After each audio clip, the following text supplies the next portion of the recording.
Ladies and gentlemen, welcome back to the Corner Office in the Crisis is Averted episode. We made it through the Miami Heat. We did it. Boston will not be set on fire this weekend. It was a satisfying win too, wasn't it? Yeah, it felt really good. Good. We were due We stomped to them. beat them handily. We really stomped them. A lot of people are saying that we shouldn't be happy because we beat like a team that's an 8 seed without their 3 best scorers, and we didn't even sweep them. But you have to think about past history here. And we've had 3 very close series in the past 4 years with them. So in order to come out here and just absolutely kill them, felt very good. Yeah, felt awesome. I mean, I don't even feel remotely bad about being happy about this. No. I'm going to be happy. No. Instagram comment section, I will be in it. I will be. I live in it. I will be in it. I already reposted Jimmy Butler, for those of you who missed it, on Instagram. Last year when the Celtics went down 3-0 and then got their first game, Jaylen Brown said, "Don't let us get one." Jimmy clipped that and put his own face over it. And I reposted that to my Instagram story last night. Did he take that down? That's still up? No, it's still up, yeah. I mean, shout out to him. Shout out to him for leaving it up there. Yeah. I think a lot of guys would have folded on that. But we're 2 happy campers right now. Obviously, we did the emergency press conference because we thought it would be fun to overreact a little bit about the fact that we lost a game to this Miami Heat team. But this was the outcome that we were kind of expecting, a gentleman's sweep, if not a sweep. And I feel like thus far, our predictions have kind of been spot on about all of the series that are going on right now, which is not very common for us. Clap Yeah, might be the first time in show history, and we've been going for damn near almost a year and a half. Yeah, but we've been really cooking it. We've been really killing it thus far in this. In these picks, and we're gonna talk about some of the teams that are still playing right now and some of the teams that are out. But yeah, I mean, look, the Celtics getting the Heat monkey off their back is just an amazing feeling. And now I'm like, okay, now I don't have to stress for the next week until I start watching games again. Because I'm self-admitted like a really hard person to watch basketball around, just because I'm like, I freak out the entire time. Well, so even that's if we're why up like 30 points, I just can't. That's why you and I, when we watch games together, we're kind of like fire and ice. And most people, when they look at us, would not think that you're the hectic one and I'm the very calm one. But when we're watching games, you like to freak out. You're a classic Boston pessimist, just like most like middle-aged white guys in Boston are, which is all of them. You're like the classic Boston sports fan. And contrary to every other sport that I've ever watched, I am actually shockingly calm. If you would agree with me on that. No, I agree. Yeah, no, I we'll turn the ball over up 30 and I'll like have a mental breakdown. Like the game is over. Like it doesn't matter. Even in close games, we miss like a shot. Alex will be freaking out, being like, "That's such a bad shot. I'm gonna call timeout." I'll be like, "Alex, not a bad shot." So. Contrary to popular belief on that. I can't wait to be home so that we can watch the next couple rounds together because those are going to be fun as hell. We may have a little something coming up for those when we get to that point. But yeah, Celtics series is over. We don't have to think about the Celtics for a little bit now, which is cool. But I mean, there are still 3 series going on in the East right now and 1 series going on in the West. And I think it's the correct order of business to just talk about some of the games that are going on tonight and what we see for these series going forward. So without further ado. Well, wait, before we get that far. Yeah, go. We haven't recorded since Kristaps Porzingis went down with a calf injury. Good point. Right now, there seems to be no real timetable as to when he gets back. So, I mean, like, both of these teams that we could be facing in the next round, obviously the series is still going on. They're not playing tonight, and we are going to get to it. Mm-hmm. But either the Cleveland Cavaliers or the Orlando Magic will be our matchup in the next round. Yep. Without Porzingis, it could pose some trouble for us. For sure. Just in terms of both those teams have size. But at the same time, I was impressed with the way that our guys stepped up in terms of like our big man reserves. Yeah. I think we're going to get a lot of Cornette minutes. I think we're going to get a lot of Xavier Tillman minutes. And I was impressed with the way that they played. Okay. Yeah, I think Al Horford has always been very consistent. He's been in the NBA for a very long time. So like he's carved out a role being a role player center on this Boston Celtics team for a very good period of time, and he's going to give you consistent minutes. He's going to be a fine defender. Sometimes he'll have an above average defensive performance. He'll hit a couple threes here and there. But yeah, not having Kristaps Porzingis will pose a bit of a problem, especially if the Celtics get Cleveland, I think, because they play a 2 big man rotation, which could be a bit tough. Having someone like Jarrett Allen, who is a dominant post presence as well as defender and rebounder. But that being said, I would be less concerned with Cleveland as I would be for the Orlando Magic, mainly because the Magic. Well, yeah, because the Magic scores are all very tall. The Magic they run a 3 big man set, more or less, even though their bigs don't necessarily play like your traditional big man.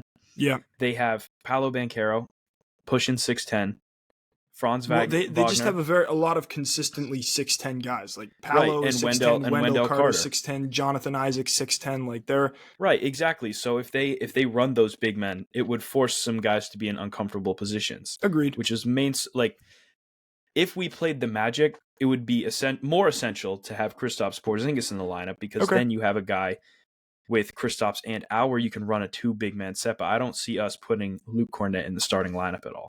No, right? But if we play the Cleveland Cavaliers, I think that you could have Tatum, maybe guard, and Evan Mobley. Yeah, I think there is the capability of having a wing guard him just because he's a bit more lanky, a bit less in the paint presence. And Tatum's a good rebounder. But I don't think Orlando has a great paint presence. They have a lot of really good slashers and guys who get to their pull-up game, but like, you know, I think a guy like Jarrett Allen could change that series just because of his size and physicality on the glass. And he historically plays well against us. Agreed. So for me, I think the Cavs are a worse matchup, but both of these teams pose different threats offensively and defensively. That being said, this is a really interesting series right now. I think this just translates really well into talking about this series overall.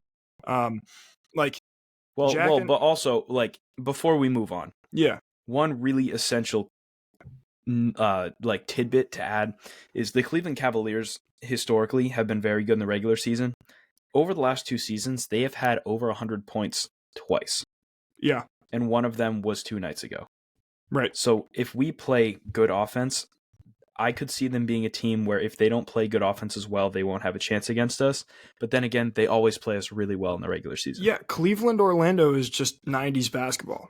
That's all it is. It's just you run a bunch of big men sets. They play in the mid-range a lot. They don't hit a lot of threes. Very physical, very defensive matchups. All of these games have been, aside from one, have been massive blowouts, which is what we were talking about earlier on in our predictions for the series. We were like, oh, it may go 7 games, but like no team is going to have a game that's within 5 points consistently. And I think we saw the one close game of this series last night or 2 nights ago. 2 nights ago, yeah. With, the Cavs beating the Magic by a point. But that being said, like it's such a hot and cold series thus far that it's hard to predict what's going to be happening. And I think it's still very highly like home court based. Yeah, it's got 7 written all over it. So like I think the Cavs win in 7. Like I think they win at home. I agree. But that being said, like, it's definitely been an interesting series to watch thus far just because the amount of points that have been scored are like through the playoffs as a whole. Like we talk about the scoring boom and like people being able to score 50 on any given night and all these types of things. But like if you watch a lot of these playoff games, they're not high scoring games. You know what I mean? They're not in the 120s, 130s, 140s even. The Pacers hit like 160 this year. So like I think right. Like I'm sorry, I'll let you finish. No. I think the defensive intensity of some of these series games, like there have been multiple games where they're under 200 points scored as a whole. And I think that that's just indicative of like playoff intensity and the playoff defensive intensity definitely rises once you get into, these series. Right. So throughout all year long, I think that the average score for the entire NBA was right around 115 points, more or less. A game, yeah. Right now, it's a lot lower than that. It's probably closer to 105, if I had to guess, maybe lower. Something like that. And I think that has a lot to do with the defense, and I know that there has been a lot of commentary revolving around the refereeing so far. Okay. I think that as a whole, they're letting them play a lot more. It's been I love that. Every Personally. series has been very physical. I love it as well. Yep. And I think it's kind of bringing back that narrative of basketball is a physical sport and definitely can be in the playoffs. And it's been very fun to watch. I think that is a good thing. You know what I mean? Like, I think people are going to cry about refs on social media as much as possible. But, like, aside from the foul baiting stuff with Joel Embiid and some other players, maybe Shea and, you know, in some situations, like, I think that a more physical game is always a more fun game. You know what I mean? It's more fun for the viewer. They're normally closer. There's more going on. There's more to like watch out for. Like, I think that games are better when they let things go. But that being said, I mean, if we're looking at this Magic and Cleveland series, I have Cleveland winning in 7 games. I think they lose tonight, or tomorrow night. I think they lose tomorrow night. But that being said, I don't think that this series is going to have any more particularly close games, if that's, you know, something that you're looking for. Yeah. I will say also, just as a side note for the playoffs as a whole, I think the coaching throughout has been very good. I agree. Maybe not so much in the series that we've already seen end, but in the series that we still have, which is Bucks Pacers, Knicks Sixers, Magic and Cleveland, and then the Cavs, or not the Cavs, the Maverick versus the Clippers. I think the coaching adjustments that have been made on a game-to-game basis have been very good. We saw last night the Mavericks come back after being blown out in the first half of Game 4, coming back, making it a game. They had a lot of defensive woes that kind of hurt them towards the stretch, like down the stretch of Game 4. James Harden, their game plan was to let him go right, and he just kept doing that. Yep. And then they came out last night. James Harden had 7 points. Right. Like, they played him very well, and then therefore it translated to the rest of the team playing very good defense. Jason Kidd gets a bad rap. I think last night he did very well in terms of coaching adjustments. Okay. I don't hate that take. I think that this is a series that you could see go 7 games as well. 2 very highly competitive teams, one that's clearly at the end of their tenure at the top of the NBA, that being the Clippers. And this Mavericks team that has been, you know, bolstered by the fact that I don't think Luka has played particularly great thus far. He's playing on a sprained knee as well. I agreed. Last night he played a lot better, I thought. And Kyrie kind of had a down game, and Kyrie's been playing very well this series thus far. But I think that you need a lot more from your star players, quote unquote, if you're this Clippers team. Paul George has kind of been disappointing thus far. He's had some big games and big halves, I would say. I don't know if he's had a big game yet. And I still think James Harden is indicative of them winning. If he plays well, they win. If he doesn't, they struggle. But that being said, I don't know what the Kawhi Leonard issue is right now. He didn't play last night. They're 0-2 with him in the series. Are they trying to keep him on IR? Do they need him? Like, I'm very confused as to what that situation is going to look like. And I think that that could have massive implications for the rest of this,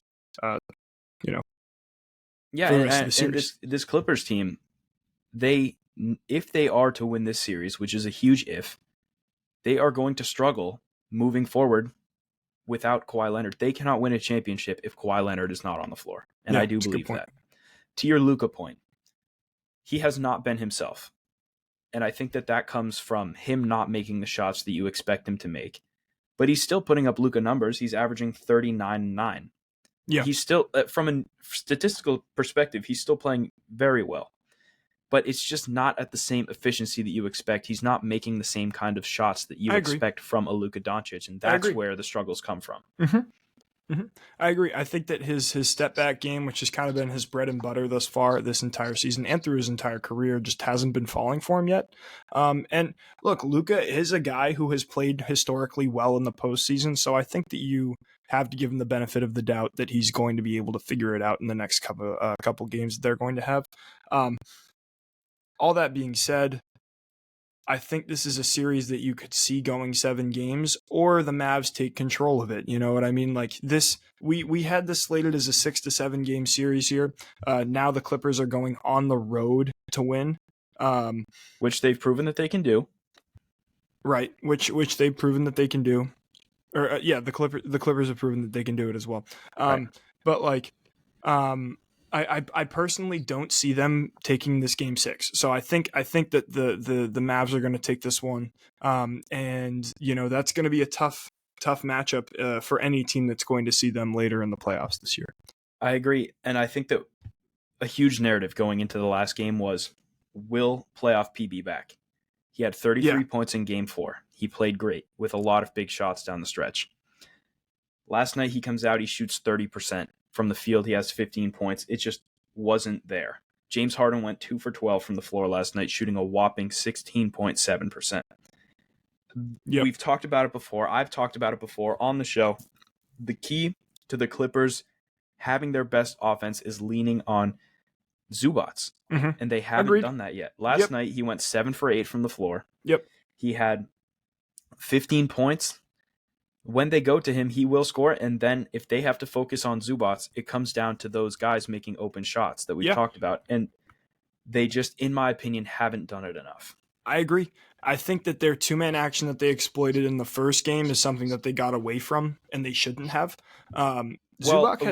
Well, the Mavericks were forcing them to make 3-point shots early in the game. And certainly. The Clippers proved that they were incapable of doing it. That's true. Paul George missed a bunch last night. So, I mean, I don't know if you expect him to miss that many again, if that to be 100% fair. But Zubac has very good touch going downhill, and he's proven that he may be the X factor in this series. It doesn't seem like the Dallas Mavericks have a real answer for a true big man as of right now. You know, Derek Lively probably can't physically live up to, like, size-wise, be big enough to be a real threat to Ivan Zubac. So I do think that he is kind of their X factor right now, aside from Harden, obviously, like I said earlier. But yes, they're going to need to be able to make some shots. Like, not being able to shoot the three well against a team that's going to score 120 points if you don't shoot the three well is going to be a problem for you. And the Mavs are always going to push the pace. And I think the Mavs individual players are better than the Clippers. Like, if it comes to ISO ball ones-on-ones nowadays, with Kyrie Irving and Luka Doncic. I don't know if you're going to find two people who are better at playing isolation ball than Luka and Kyrie. Correct. Historically. So I don't know if you can rely on that if you're the Clippers to win this series. What's your take on Game 6? Do you think the Mavs close it out at home, or you think that this is going back to LA? Well, I think that there's a reality where both happen, right? Agreed. I think that there's a reality where the Mavericks come out and they play good basketball at home. You know, they have a great fan base behind them, and they ride that, and they just play very well. Mm-hmm. But then I think that there's a reality where they come out, have a sloppy start, as they've proven that they can do on a game-to-game basis. You really, it's a complete dice roll. You don't know what you're going to get. And I think that there's a reality where the Clippers hit those open shots, the Mavericks miss theirs, and we see a Game 7 in LA. Okay. I think it's a toss-up. All right. I think this whole series has been a toss-up thus far, and, can't hate it. You know, you love when series look like this. Like, you love when series are fun to watch, personally. So let's flip back to the Eastern Conference. Go ahead. As the other series that are still alive are happening there. Yep. Both games are happening tonight. The first one being the Milwaukee Bucks at the Indiana Pacers. Correct. Indiana has proven to be great. The Pacers have proved to play great basketball at home so far. Mm-hmm. I mean, I know it's a very small sample size and only 2 games. Yep. But they played very well in those 2 games. Yep. And I want to get your opinion on what Game 6 looks like, whether or not we're at this point still not sure if they're going to have a Giannis Antetokounmpo, if they're going to have a Damian Lillard tonight. But what do you think Game 6 looks like for this Pacers versus Bucks series? Yeah, I don't think either of those players are going to return tonight. I think Giannis and Dame will both be out. I personally feel like this Bucks team has kind of surrendered this series, and a couple nights ago was kind of a fluke game that happened where you got guys like Bobby Portis who go out and drop 29 on you. That being said, I think that this Pacers team has relied a bit too much on Pascal Siakam to do well. Tyrese Haliburton has really struggled. Really struggled, and that's indicative of the fact that he has a lot of attention on him, obviously, and he's still putting up decent numbers by, passing the ball well. He had 16 and 6 the other night, like, not awful numbers, you know what I mean? But he certainly hasn't played like that lead guard that we saw before the All-Star break in a very long time, in my opinion. Well, I kind of think that since he had his hamstring injury, I kind of think that that's the Haliburton that we saw in the second half, and especially since they brought in Pascal Siakam, Yep. they don't really rely on him to do that much scoring, right? But I just don't think that they're generating open looks. And the Pacers are a team that rely very heavily on the three ball. They're one of the biggest driving kick teams in the league. And I think that when they aren't playing their best basketball is when they're giving Pascal Siakam the ball in the high post and telling him to challenge whoever may be guarding him. Maybe it's a Bobby Portis, or maybe they switch out and it's a Chris Middleton. But they are relying a little bit too much on that. I agree with you on that standpoint. And if they are going to get back to their best offensive basketball, they're going to have to generate open looks. And also, the best offense comes from the best defense, right? Correct. If they're generating transition buckets, if they're getting open looks. I agree. They're a team that plays horrible defense. And they're a team who needs to score they're a team that needs to score the ball to win. They need to push the pace. At least 115 points to win a game. Absolutely. They have to control the pace of the game. Agreed. And if they're not doing that, they're not going to win, even if this team doesn't have their two best players. Yeah. So they need to play better defense in order to win this series, in my opinion. Yeah, I think the series serves as a reminder that Chris Middleton is a really good NBA player too. Absolutely. He's performed incredibly well, and I mean there have been questions about his contract since he's been hurt in a while, and stuff like that. But this Milwaukee Bucks team really does have a genuine 3 stars with Giannis, Chris Middleton, and Damian Lillard when they're all healthy. I'm going to hope that this Pacers team gets it done because I think they're a bit of an easier out in the Eastern Conference than this Milwaukee Bucks team, especially if that Bucks team is fully loaded. But that being said, I could see a scenario where this Pacers team's inexperience is coming back to bite them. And that has, I think, certainly been a factor thus far, is the fact that this Bucks team does have a lot of playoff experience over the Pacers thus far. But then again, the Pacers won in overtime. Like, that was a really close game that they could have easily folded in. Right, but if they play good defense against Chris Middleton, they don't go to overtime, and it's not a tie game, and Tyrese Halliburton doesn't have to execute an and one with 4 seconds left on the clock. Yeah. All very valid and rational points. That being said, this team, as you mentioned, has been a lot better at home, and I think that if they're going to win this series, it has to happen tonight. I agree, because if you don't win tonight at home, then the Bucks have won 2 in a row. They're rolling. They get their stars back in front of a home crowd for a Game 7, and Milwaukee does turn up for a Game 7. Agreed. It's not a place that you want to be. They have to get it done tonight. All right, let's move to the second game today. I'm sorry, let me finish. I was just going to say I'm personally going to take the Pacers to win tonight. I think that they get it done. And I hope that they do. I do too. Let's move to the second game tonight. Go ahead. This has been, in my opinion, hands down the best series so far. Yeah. Every game has been decided by 10 points or less. Yep. With most of them being 5 or less. We saw another great game that went into overtime 2 nights ago. And I'm talking about the Knicks versus Sixers. Yeah. Tonight is Game 6. They are in Philadelphia. Yep. The New York Knicks arguably let one slip, in my opinion, Game 5 at home in front of, again, one of the best crowds, if not the best crowd that has been in basketball this year. I would call it the best home crowd in basketball so far this season. They let one slip. They are in a very similar position to the Pacers where they have to get it done tonight, in my opinion. Okay. You don't like them going back to the Garden? I mean, I would like them going back to the Garden, but also, are they going to be able to get it? Like, that's not really that experienced of a Knicks team in the playoffs. Yeah. I mean, it is a pretty experienced Sixers team, but at the same time, the Sixers could also fold under the pressure of Game 7 like we've seen them do so many times in the past, right? So I guess Game 7 is a toss-up. Yeah. But in order to feel good about yourself moving forward, the New York Knicks have to get it done tonight, especially if they're going against a team like the Pacers or the Bucks. Okay. I don't necessarily think that they have to get it done tonight, but that being said, I think it would take, New York. New York would be a lot happier if they did. That being said, I think that now the 76ers and the Knicks have traded games that they both had won. So like at this point it's wash, right? Like both of these games, this is what the series should be. It should be a 3-2 series going into Game 6 at Philadelphia. I think the Sixers win tonight. I think Joel Embiid has a vintage Joel Embiid performance, considering he got had one 2 nights ago. He got a lot of pushback based off of the performance he had in Game 5, and he was kind of bailed out by Tyrese Maxey, who has played phenomenal basketball this entire series, along with Jalen Brunson, who has really impressed me thus far. He's played really well as well, although he shoots a lot of shots. But yeah, this has definitely been the most entertaining series thus far. I mean, two of the best fan bases in the NBA, I would say.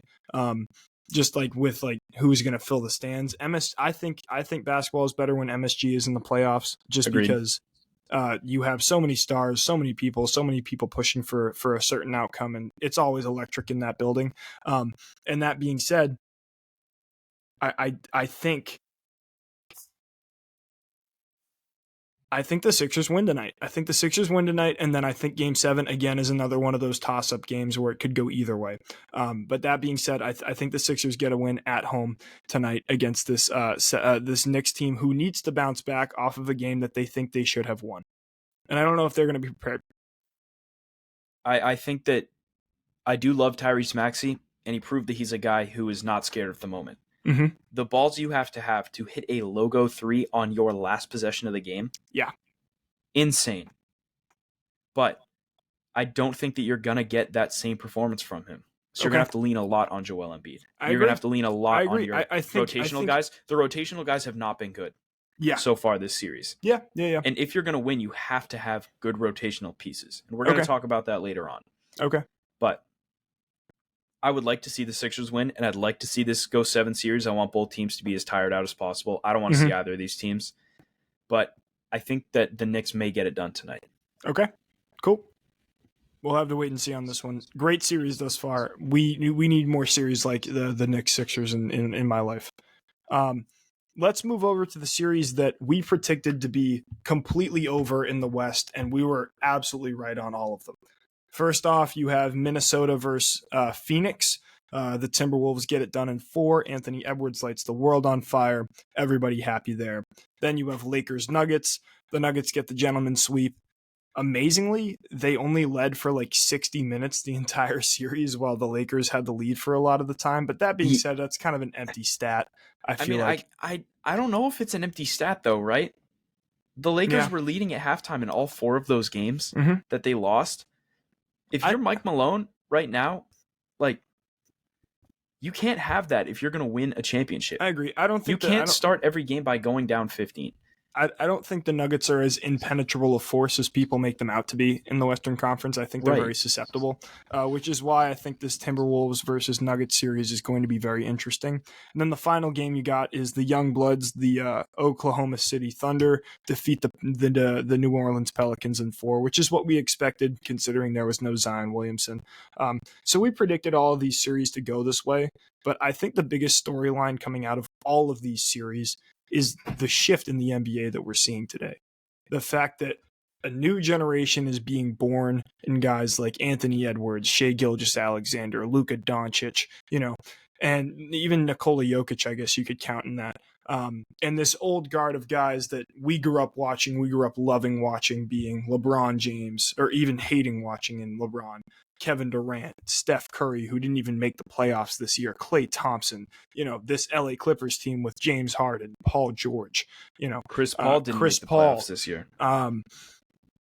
Russell Westbrook. Like, these guys are starting to age their way out of the NBA. And as sad as it is to see this era of basketball that we grew up knowing and loving so much is kind of moving on, it's still pretty cool to see this new generation picking up the mantle and continuing forward.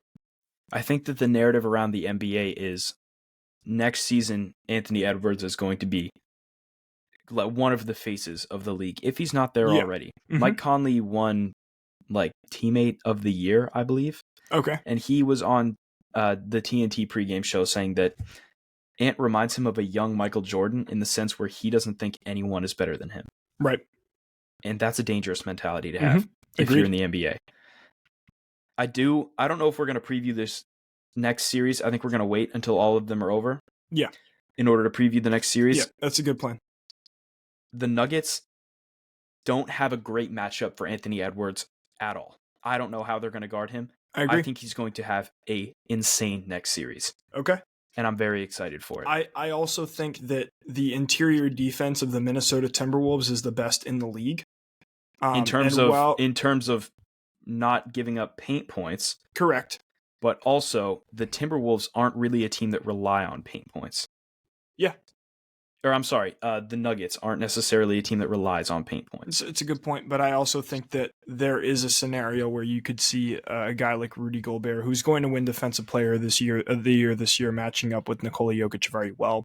But that being said, Jokic is also kind of a player who doesn't necessarily need to get his 20 ball in order to be effective. He takes what they're giving him, and they're not going to give him the paint, so he's going to be passing. Fair enough. If they double him, that'll generate open looks for those other guys. All right, and it's going to be a real test of character. Let's talk about this later, because we'll have some thoughts on this for sure when we're done with the whole thing.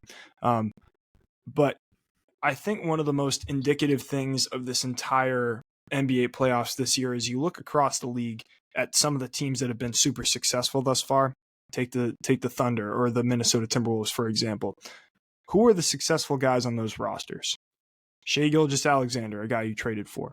But then you draft Chet Holmgren. You draft Josh Giddey, Jalen Williams, the other Jalen Williams, Lou Dort. You pick up in free agency. Like, is the effective method in the NBA nowadays to draft your way into success? Because I feel like it's been a very long time since we've seen a team like the LA Clippers, who were this proposed super team where you bring together 3 bona fide stars in PG, James Harden, and Kawhi Leonard, maybe even Russell Westbrook, be really successful at this level. I don't think you've seen it since maybe Cleveland. But I actually have a very hot take about this whole subject on super teams. Okay. I think that there is one successful example of a super team, and that is the Golden State Warriors. And besides them, super teams Kevin are not Durant? a thing. Yes. Okay. And besides them, super teams are not a thing. They do not work. And here's why. Think about historic super teams in the past, right? Yeah. The first one arguably is the Lakers. The Lakers have the 2 great scores, and this is the Shaq-Kobe Lakers. Yeah. You have 2 great scores, but at the same time, if those 2 guys weren't working, you still have Big Shot Bob, who's going to hit shots. Robert Horry, that is. You have Derek Fisher. Yep. You have guys that are going to step up and make plays. You have roster depth. You look at the San Antonio Spurs with Tim Duncan and Manu and Tony Parker. Yep. They still had guys like a young Kawhi Leonard and a Patty Mills and a Boris Diaw. They drafted that. Fair enough, right? Core. But then if you look at the Miami Heat is the biggest super team ever, right? Okay. I don't think that they would have gone that far if they don't have help from Mario Chalmers and Norris Cole and Chris Anderson and Udonis Haslem. Yeah. They had a great roster construction top to bottom, and that's what wins championships. But if you just have a super team, that's proven to not work. This LA Clippers team hasn't worked remotely so far at all. Phoenix is the most dreadful super team of all time. The Brooklyn Nets was a horrible super team. Yeah. The Philadelphia 76ers with Ben Simmons and Joel Embiid. They drafted that team, but at the same time, didn't work, right? So super teams are only as good as their 6, 7, 8 guys take them. Okay. But if you just have to rely on a couple guys, it has proven to not work, and it never worked in the NBA. And that is my take on the super team era. Interesting. I don't hate that take at all. That being said, I think that Phoenix is they're in one of the worst positions possible in the NBA right now. You have 3 guys making over $130 million combined and 0 draft picks until 2030. They have none. So they got to blow it up, obviously. But I think that your point is correct. I think that it has been proven that getting star players on a team without roster construction and a bench and selling your soul, because that Phoenix Suns team had Mikal Bridges, had Cam Johnson. They had guys Chris that fill every weakness that they have right now, and Correct. They gave it away. They decided to throw that away. DeAndre Ayton, who has struggled, but you know what I mean. But it's also a system thing, right? If he's in a better system, he doesn't have to put up as many numbers. Agreed. So, yeah, I think that's a good take about the future of the NBA, probably being built more so through the draft and through role players and the value that role players have. And I mean, look overall. At that Phoenix Suns team, right? They built their entire team through the draft. DeAndre Ayton, first overall pick. Devin Booker, drafted him. 14th. The only person that you didn't draft was Chris Paul. Mikal Bridges you drafted. Cam Johnson you drafted. right? And then you had on that Phoenix Suns team a Josh Okogie and a campaign, and they had guys who came in and were a good enough rotational team to bring them to the finals, and they blew it up in order to have a first-round sweep to a young team that has been almost entirely draft picks. Correct. With the exception of Rudy Gobert and Mike Conley. Yeah. Yeah. It's a great take. It's a great take. All right, so is there anything else you want to talk about before we get into our blind ranking today? No, I think I'm ready to go. All right, today I'm going to be asking you to blind rank these 5 NBA point guards from the 2010s. Cool. Hit them. Your first pick, John Wall. John Wall. Interesting player. Great prime. Didn't really hold that for a very long time. I'm going to consider the fact that you probably don't have 5 fantastic point guards on your list. But that being said, I'm going to put him at my 3 here. All right, your second player is Chris Paul. Chris Paul is my number 2.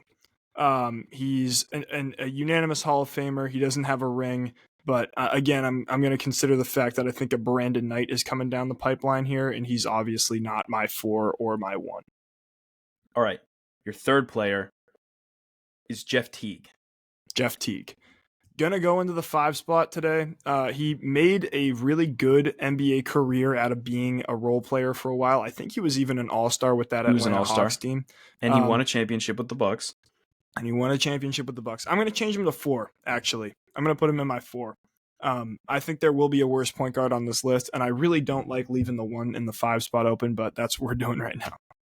All right. Your fourth player is Deron Williams. Ooh. He's going to have to go to 5. He's good.